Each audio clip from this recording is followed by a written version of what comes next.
leadership challenges of nearly 2 years ago, it is quite clear to me and to my fellow board members that our momentum has been regained and we truly do have a bright future ahead. A good deal of the credit for that momentum goes to Dr. Tim Trainor.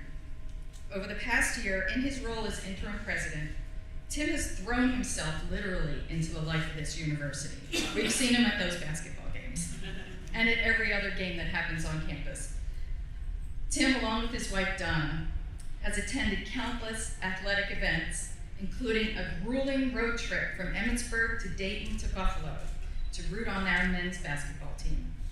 He has attended alumni gatherings in Maryland, Washington, D.C., Pennsylvania, New Jersey, New York, California, I know Arizona, and Florida.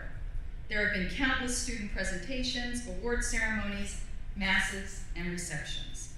He has focused the community on a list of shared priorities while working with the Board of Trustees, the administration, faculty, and staff to help position the Mount to face the future challenges that will confront all institutions of higher learning.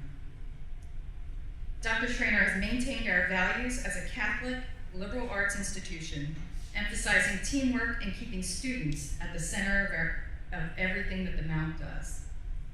He's helped launch 3 new academic programs in forensic accounting, cybersecurity, and a joint program in politics, philosophy, and economics. He's led the charge to elevate our women's rugby team to a varsity program and to expand our athletic team rosters to build on the Mount's enrollment success. Our momentum is visible in any number of indicators. Our incoming freshman class is poised to be among one of the largest in our history, with well over 525 students committed. And our freshman to sophomore retention rate will likely be the highest it has been in years. Support from alumni and donors is strong, led by a $1 million gift from Paul Palmieri, class of 1992, and his wife Diane Loyello Palmieri, class of 1983, to start the Center for Entrepreneurship.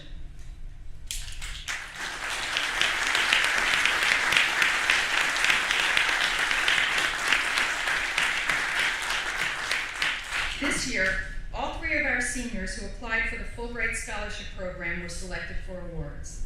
That doesn't happen in many universities.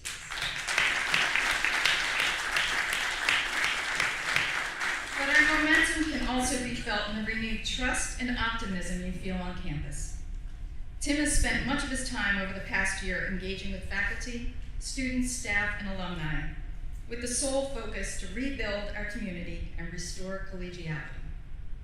And it's working. Earlier this spring, the Board of Trustees decided to move ahead with a formal selection process, about a year before our original timeline.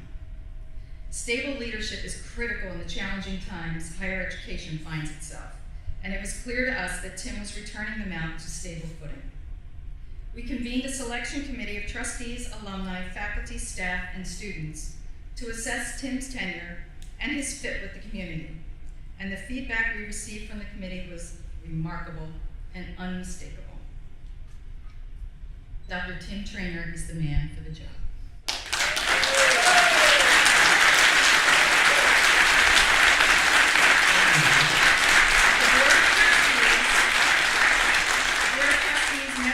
The selection committee's recommendation, and I am delighted to say that it was accepted unanimously.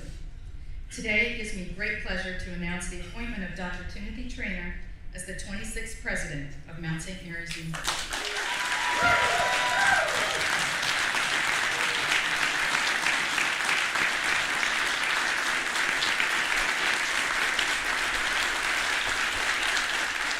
Tim, over the past year, you and Donna and the rest of Team Trainor, and that's Corey, Danny, and Zach, have become an integral part of this community. It's an honor and a pleasure to be able to make this announcement while so many generations of Mount alumni are here on campus to congratulate you. And on behalf of my board colleagues, congratulations and many thanks for all you've done and will do for our beloved Mount. So go Mount.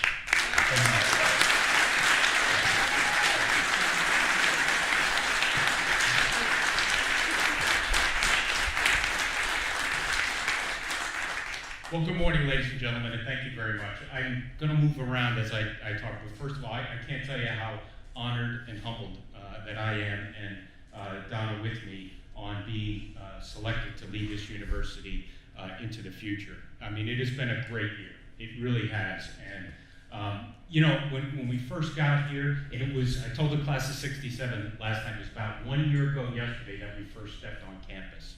Don and I drove on for an interview, and we looked at this place. I stopped the car down on College Lane, and I said, wow, what an absolutely phenomenal looking place. And what we found over the course of the rest of that day, and over the course of the rest of this year, it's a phenomenal looking place because it has phenomenal people associated with it. The students, the faculty, the staff, the alumni really care about this institution, being a part of it, and are proud to be part of it. And so, yeah, I read that stuff that happened last year and everything, but I will tell you, you know, when I look at the proud, then 208, now 209-year history of this institution, I knew there was nothing like that was going to tear this place down, and we were only going to move forward.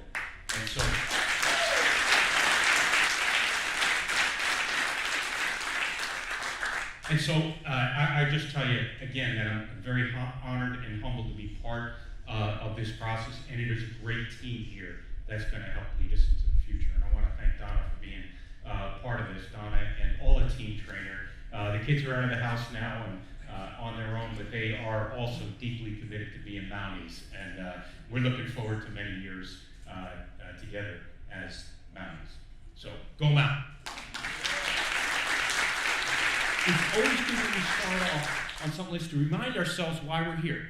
Remind ourselves what we're doing. And I like to start off presentations like this with the mission, to remind us why, to ground us back as to why we are the Mount and what we are about at the Mount. And this keeps us grounded as we go forward. Doesn't mean we don't evolve. We evolve, but the mission helps keep us focused to where we need to go. You know, as I've learned over the year in describing the Mount, you know, it's kind of coming into these buckets that I've got listed here. On one slide, how I tell you about what the Mount is like today. You know, the Mount is a private co-ed Catholic liberal arts institution. We have a seminary that about the third largest seminary in the country that prepares young men to be Catholic priests. We also have a beautiful grotto, national shrine to our grotto to Our Lady of Lourdes, right up there on beautiful Mary's Mountain. And you get 300,000 visitors a year to that. 300,000. It's remarkable. Wonderful place up there. That's a vital part of this institution, as is we have a campus down in Frederick that does graduate and continuing studies education. And I'm going to talk more about that in the future, or a little later on in this presentation. Now, we look at academically. We have a plethora of majors and minors, a lot of different programs, but we continue to evolve those programs and introduce new ones, and I'll tell you about those as we go along. We have graduate students up to the master's level, and we have different accrediting bodies that we are responsible to report to keep our programs accredited, to ensure they meet the highest standards of educational excellence across the country. And so we have things like Middle States Commission on Higher Education accredits us at the university level. We have special accreditations in our education program, in our business program, and also in our seminary through the Association of Theological Schools. Under students, we have a little over 2,000 full-time enrollment students. The vast majority of them are full-time undergrads, but we do have, as I say, graduate and continuing studies, part-time undergraduate and graduate students. You can see the demographics of what we have right now. About 31% students of color, but coming this year's freshman class will be 46% students of color. So we continue to evolve and change as the demographics of our country are changing. We have about 2/3 students come in identify as Catholic. Not that many, as many as that actually practicing, but we have about 2/3 come in identify as Catholic. And then we have, key to it is you realizing that, and I don't know how this goes back to your time, relates to your time or not, is that about 99% get some form of financial aid.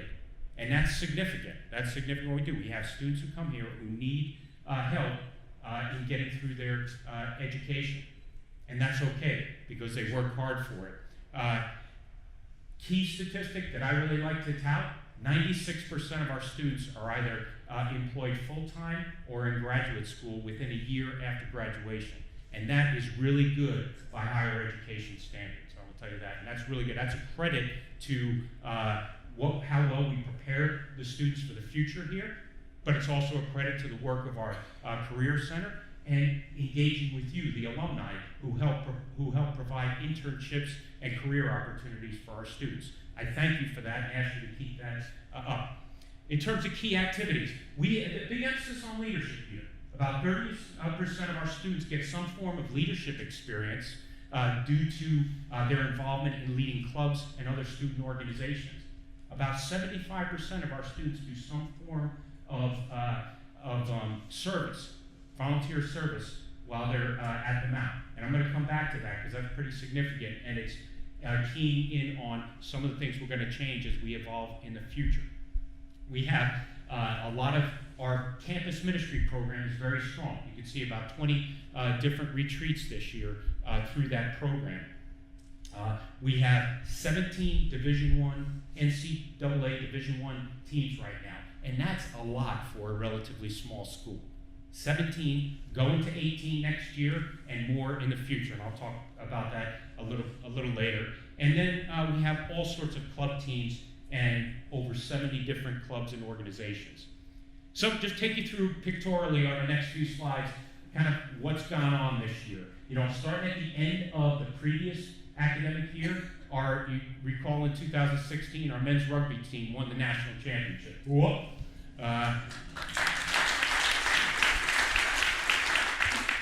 Kelly Yancel was an All-American in the javelin. We have, and let's see, I don't know if you guys recognize yourselves in any of this. This is move-in day. You know, I got to tell you, it looks a lot different than this was, August 16th, I think, this past year, August 16th. You know, and all the students who are helping run that, we're telling them, okay, be there and see what's going on. So Don and I put on our green T-shirts, bright green T-shirts that we have as part of the movement crew. And what I observed there, we had students, faculty, staff, some of our teams helping move in the new freshmen. They were greeting the parents, taking stuff from their cars and moving up to their dormitory rooms. I can tell you, that's a lot different reception than we gave at West Point to new freshmen. Totally different. But it was a grand day, and it showed how we're a team here, how students, faculty, staff, folks pitch together to help welcome our new students and help them get comfortable, because that's a really big transition. For those of you who've had children who get into college, that freshman year is a really tough transition. And then our convocation experience up at the beginning of the semester. You know, we had a crab fest here. You know, I'll tell you, it's my first experience trying to eat, hard-shelled crabs. Get 3 of them. I had to sit with some students who were from Maryland to teach me how to do that. I'll tell you, that's a lot of work for very little return. That's what I discovered from that. But it was a lot of fun.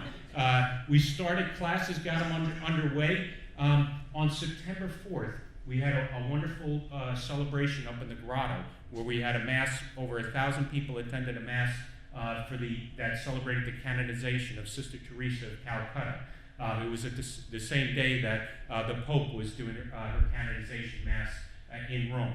We also had our alumni banded together and donated a beautiful statue and garden. So the next time you're up at the grotto, look just to the right of the visitor center. As you look at that, you'll see a beautiful statue of St. Teresa of Calcutta and a wonderful garden. So thank you to the alumni for that. And then we did a family fest we do in the October time frame each year. It was a wonderful event. We had fall commencement in October. Special Olympics. We typically run a special, or Maryland State runs a Special Olympics, statewide Special Olympics here on our campus in the fall. And that's a great event. We had about over 300 students volunteer to help out on that weekend-long event. And it was a terrific event. Again, kind of comes back to this idea of the commitment to serving others our students are all about. Our Career Center, I put that in here. Our Career Center did a number of different events to bring in companies and organizations to interact with our students about internships and future jobs. And I want to thank, particularly on the accounting one, this was a relatively new one we started, and it grew significantly this year because the alumni were engaged in helping bring their organizations to the campus for that. And then Mount 2000 in the spring is we had a big campus retreat where about 1,200 high school and junior high school students came in from around the country for a weekend-long retreat run by our seminary, but it was a wonderful event. Here, near the end of spring, Mary talked about our Fulbright finalists. We had 3 seniors who received Fulbright fellowships. That's money to enable them to do something overseas for a year. All 3 of them were awarded these fellowships to go teach overseas. We also had 2 current students, undergraduate students, who received scholarships from the Fulbright Foundation to go spend a month studying at a university overseas. And I'll tell you, so 5 of the 6 applicants we put forward for Fulbright fellowships or scholarships received them. That's incredible in my eyes. For such a small, you're lucky to get 1 at most institutions that actually even have students that have the capability of applying. So that's a big kudos to our faculty and staff for preparing the students for that. We earned a grant from the Claire Booth Luce Foundation that enabled us to award scholarships to 3 students for a year of study in the sciences, full scholarship. We had the Spark Festival, Scholarship, Performance, Art, Research, and Creativity. It's a 2-day event where our honors students, our faculty, and other students presented the work that they've been working on all year. And it was a great event. They had everything from hardcore STEM-related science projects presented both here and at our Frederick campus at the graduate and undergraduate level. So we had art exhibitions in this building to student performances. It was just a remarkable 2-day celebration and culmination of a year's worth of hard work by our students and faculty.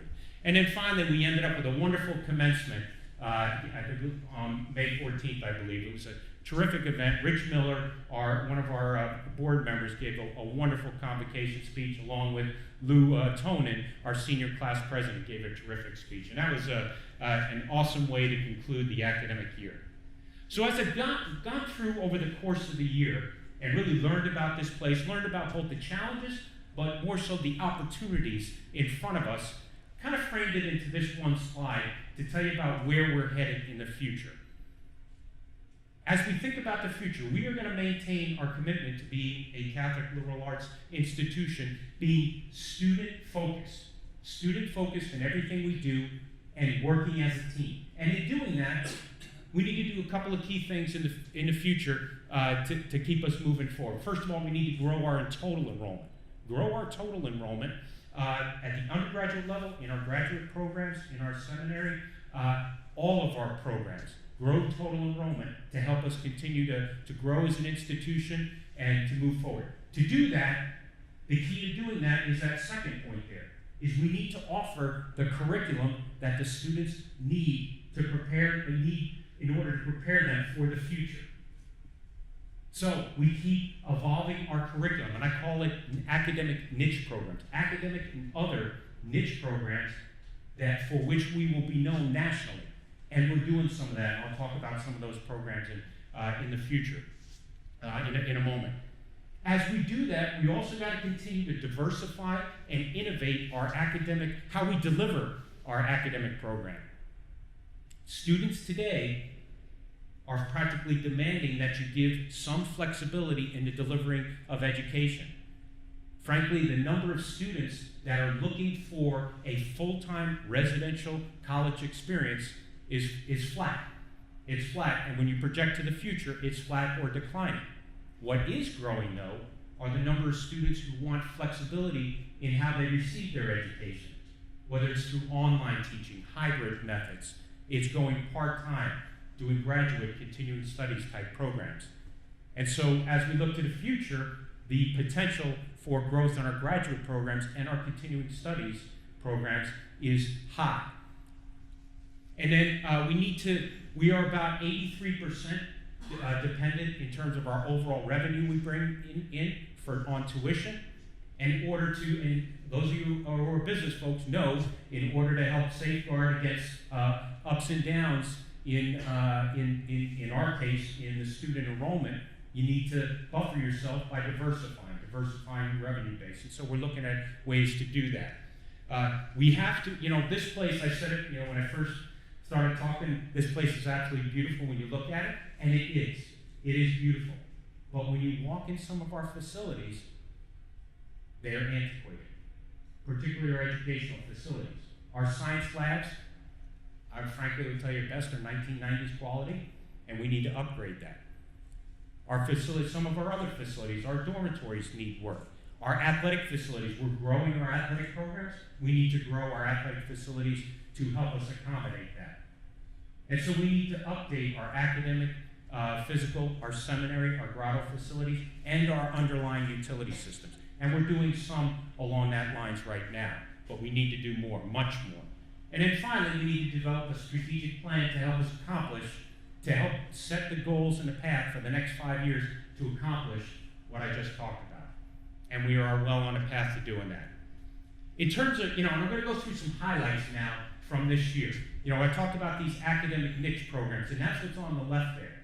This year, as Mary said, we introduced majors in forensic accounting, cybersecurity, a integrated interdisciplinary major in politics, philosophy, and economics. We were also got approved and are introducing graduate certificates in instructional leadership within our Masters of Education program. We are also introducing graduate certificates in forensic accounting and quality assurance and regulatory science. Big news, we are going to be introducing a major in entrepreneurship thanks to the great help of Paul and Diane Palmier with their wonderful $1 million gift. So thank you, Paul and Diane, again for that.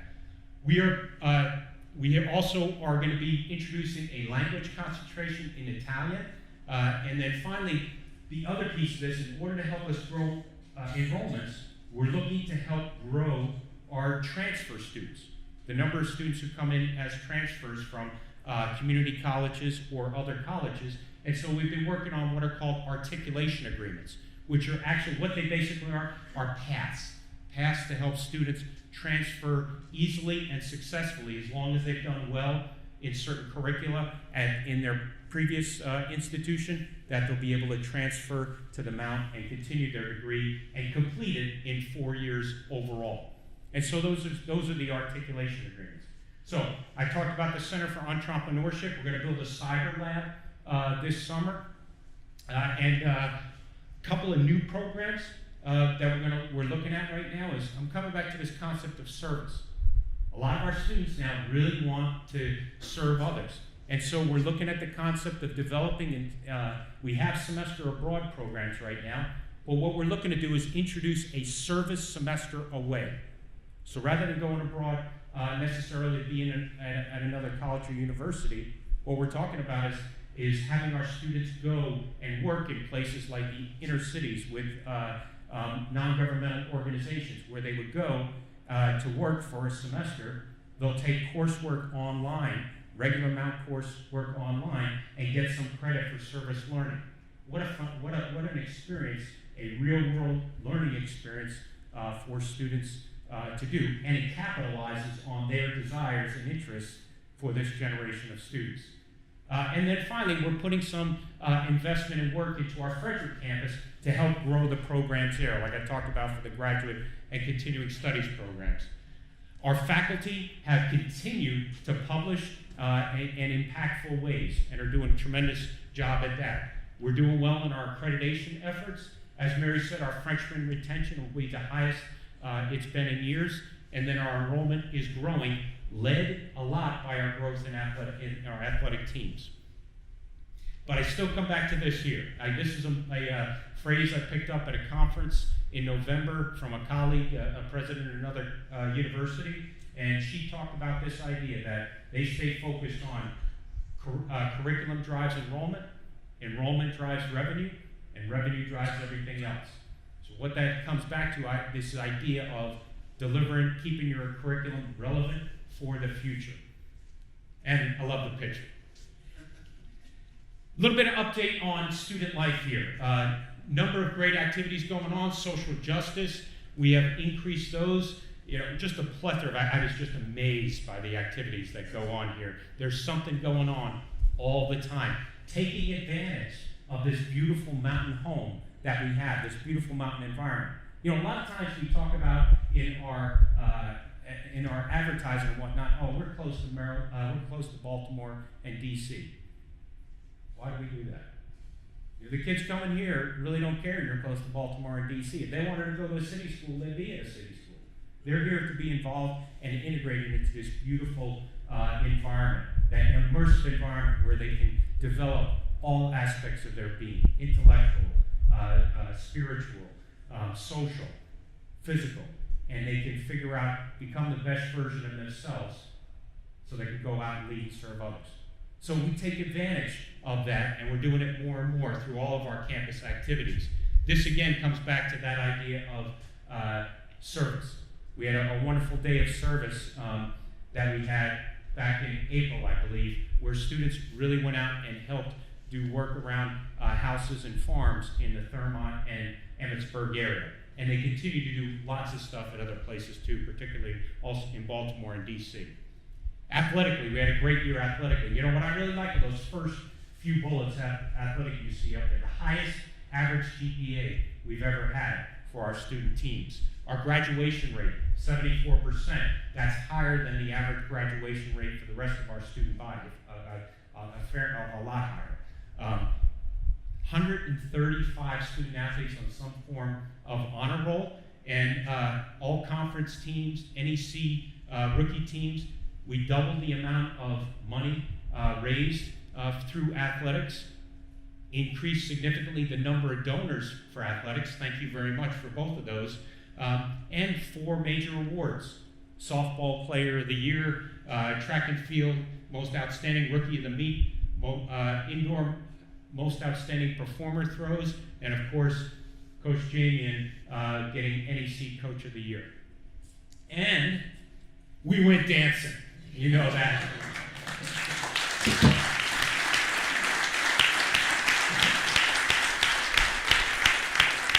And I just got to have an aside here.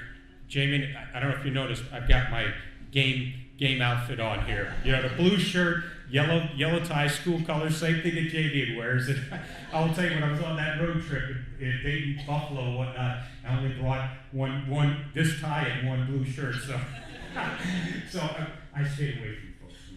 Anyway, it was a great event. And in the seminary, just a few of the recent highlights in seminary and spiritual life. And early in May, we had the crowning of our Blessed Mother statue up in the grotto.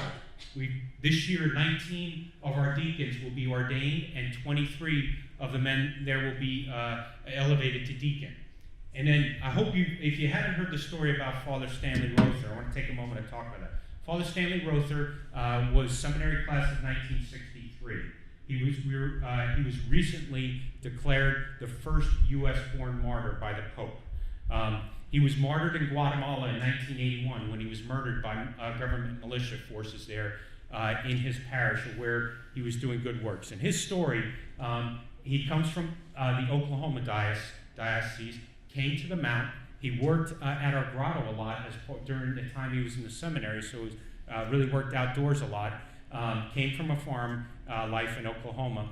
He went to Guatemala after he was ordained, worked with a community down there, his parishioners, and at one point, as things got heated up with the militia forces down there, he was, I understand, something like number 8 on the hit list to be murdered there. He left Guatemala, came back to the Mount, and did a retreat, and spent time in devotion and prayer up in the grotto and other places, and he discerned that he needed to go back to be with his flock. So he returned to his flock, and I think within 3 weeks he was murdered. So he's been declared, and there'll be a beatification mass on the 23rd of September in Oklahoma.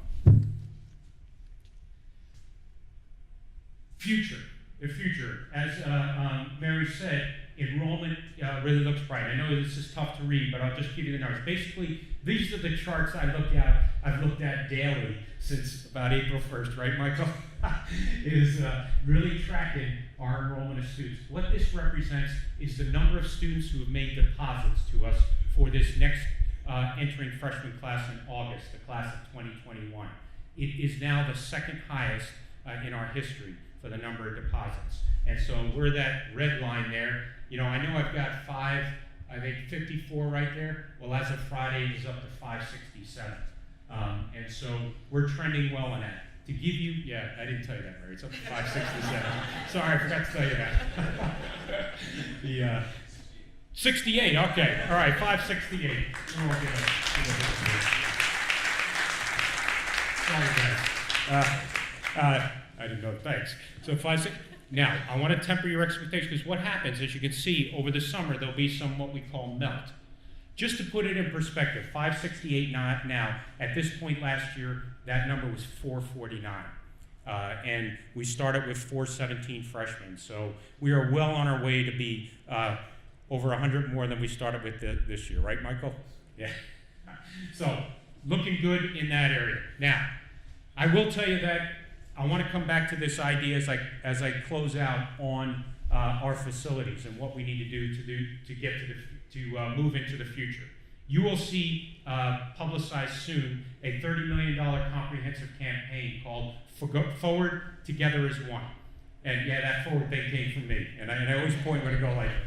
But the tagline, Together as One, a team recommended that a few months ago, and it really stuck with me. Because as I thought about that, that's the only way a university moves forward, if everybody's in line with that. The students, the faculty, the staff, the alumni, benefactors, everybody is together in one, and that's how we're going to move the Mount forward, is together as one, and not divided, but united. And so there are three main aspects to this comprehensive campaign. What we're looking to do is grow in mind, body, and spirit. In terms of the mind part, we need to do significant investment in our science facilities. In the freshman class incoming, 41% of them have identified to take a STEM major. That number is growing significantly.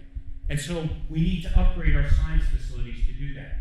So what we're going to do is build an annex, an extension, a significant extension to our current co-ed science building to put in state-of-the-art labs and collaborative learning spaces.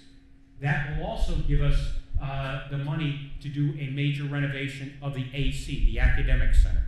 And we can get a matching grant from the state to do that, but only if we raise enough money for our portion of that. And we look to do that in the year 2020. So that's the growing in minds part. The growing in body part, that's the extensions we need to do to the ARC. We need to expand the ARC.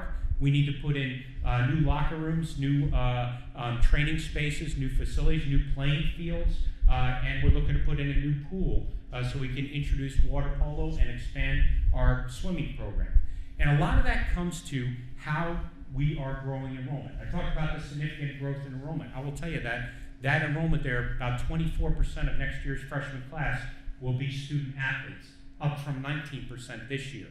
And so we're helping grow enrollment partially through our growth in athletics, because there's a lot of young people who want to come to the Mount and want to continue their sports careers that they've had in high school.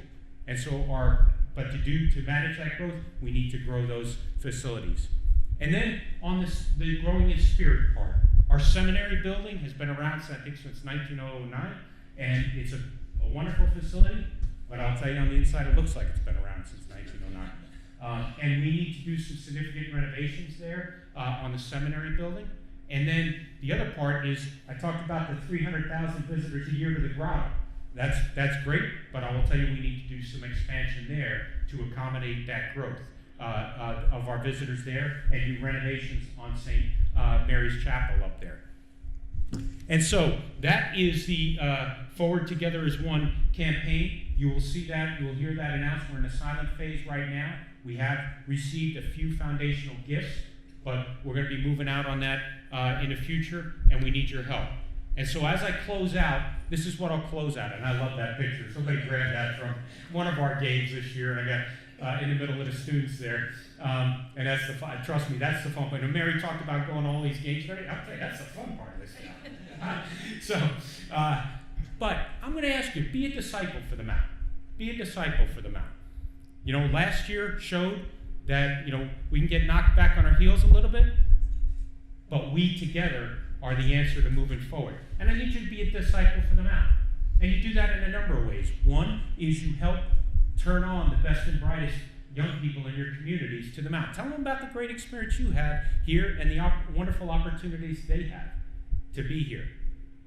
We also need you to help, I need you to help spread the good word, particularly to those alumni who may have become disenfranchised or disconnected from the Mount. And then finally, we do need your help in terms of your time, talent, and treasure to support the Forward Together as One campaign. You know, the students here, as I said, 99% of them get some sort of financial aid. I know that it's time to give back for the experience that you've had. We need your help to give back and to help move us forward in the future. So that helps them as they go forward.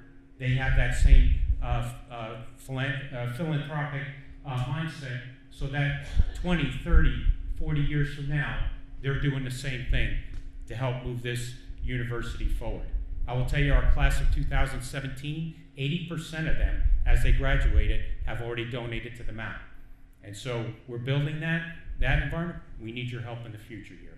So ladies and gentlemen, again, I'm really excited to be here and be part of the institution going into the future. And I'm going to stop talking right now, and we will take questions. And lastly, go Mount.